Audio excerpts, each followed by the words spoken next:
ওদের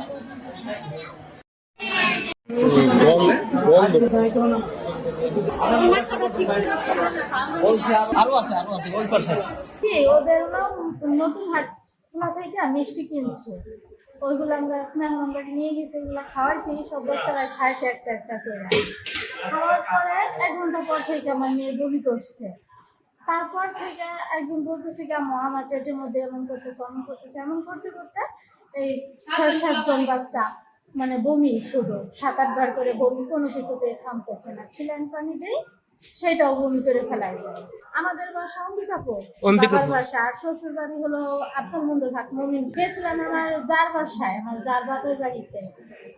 সেখানে আমার যার মেয়ে বাবু হয়েছে, ওর আবার আকিকা ছিল, এই জন্য গেছিলাম।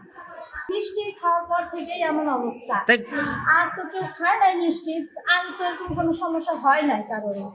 যারা খাইছে তাদেরই এরকম হয়েছে। এক এক করে বমি করা শুরু করছে সবাই। বুঝলাম যে খাবার তো সবাই খেয়েছে, সবাই তো হয় না, কিন্তু যারা যারা মিষ্টি খেয়েছে তাদের এই সমস্যা হলো। আমাদের বাড়ি আকিকা ছিল আমার বোনের মেয়ের জন্য। তখন এই মিষ্টি আমার তাদের বাড়ি থেকে নিয়ে আসছি, সেই মিষ্টির দুর্গন্ধ পায়।